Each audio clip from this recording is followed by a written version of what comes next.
Kita mau menegur orang, karyawan kita, bawahan kita, enaknya seperti apa? Pernah dengar sandwich system? Kalau atasan ingin menegur bawahan, pertama itu harus empat mata. Oke. Nggak boleh didengar oleh teman yang lain. Kemudian, kalau bisa sandwich system, yaitu apa yang mau ditegur itu di tengah. So ada opening and prolognya. Ada opening dulu, hal-hal yang nyaman gitu. Ntar kasih masukan di tengah, kemudian ada penutupnya lagi.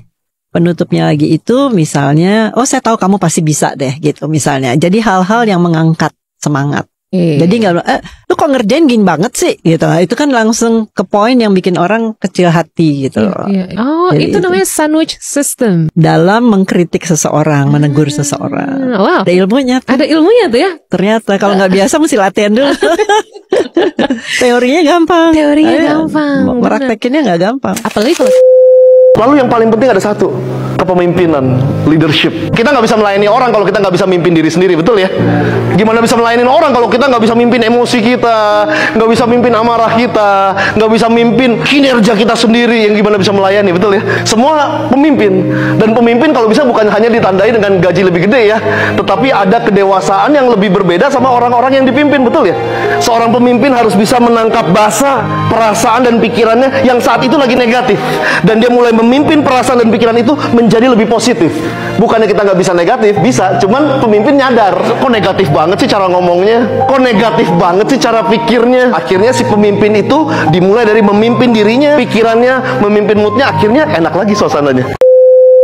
Pemimpin, supervisor, manager tugasnya bukan cuma memastikan pekerjaan diselesaikan, tetapi harus bisa memastikan pekerjaanmu bisa memberi inspirasi buat orang lain. Teman-teman harus bisa memastikan timmu terinspirasi dengan pekerjaanmu. Timmu terinspirasi dengan apa yang mereka kerjakan. Saya mau tanya, di tempat kerjanya kita, kalau tiap hari teman-teman dimarahi, apakah teman-teman terinspirasi untuk bekerja? Kalau tiap hari kok dimarahi, kira-kira kok senang datang kerja? Kenapa tidak? Kok tidak datang kerja, saya tambah marah. Hei, tidak ada orang yang senang dimarahi. Kenapa? Karena sebenarnya kenapa sih kita mau datang kerja? Kalau tempat kerja kita jadi tempat yang bisa memberi inspirasi, orang akan datang.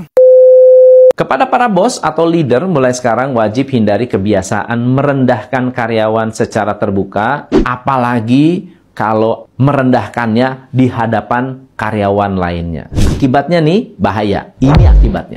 1. Membuat karyawan menjadi kurang pede. Kalau mereka nggak pede dengan atasan, bisa jadi mereka juga tidak pede dengan pekerjaan. Yang kedua, motivasi dalam bekerja akan menurun. Karena mereka merasa sudah melakukan yang terbaik, tapi ternyata tidak dihargai. Yang ketiga, menurunkan loyalitas. Akibatnya, mungkin mereka akan punya planning untuk resign.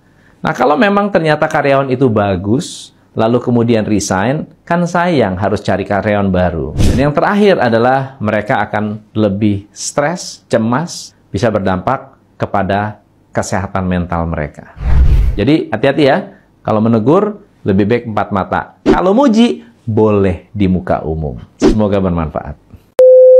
Banyak orang-orang zaman sekarang tuh yang hanya berpikir benarnya aja. Misalnya ada pemimpin yang kalau melihat sesuatu dia langsung komentarin, dia langsung menyinggung bawahannya atau timnya dengan cara apapun. Mungkin timnya akhirnya mengerti apa yang dimaksudkan, tapi kalau kata-katanya kasar, kan tidak efektif. Jadi orang bukannya segan, bukannya hormat, tapi jadi takut. Tapi bener loh dia ngasih tahu timnya, dia marahin timnya. Pemimpin tuh harus santun, bisa mengarahkan. Oh iya, betul. Kemana ya arahnya? Enggak ada. Nasihat untuk atasan, bisa supervisor, bisa manajer, atau di atasnya lagi. Kecuali owner, ya. Bijaklah. Yang pertama, ingat bahwa dirimu dan bawahanmu sama-sama karyawan, ya. Yang kedua, jika meminta sesuatu, sampaikan dengan jelas, ya, perintahnya apa. Jangan abu-abu, untuk nanti di belakang Anda bisa cuci tangan kalau ada kesalahan, ya. Yang ketiga, jangan kalau berhasil Anda bilang itu kerja Anda, ya.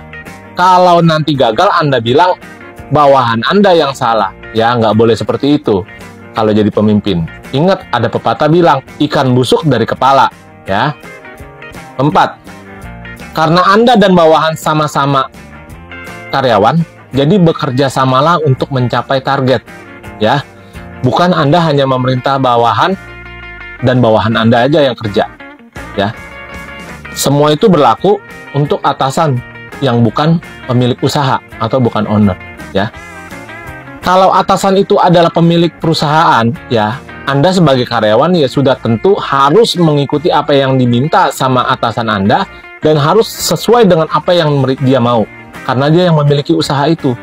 Kalau Anda nggak mampu untuk melakukan apa yang dia minta, sudah barang tentu sebagai pemilik usaha akan mencari karyawan lain untuk mendapatkan apa yang dia inginkan, ya.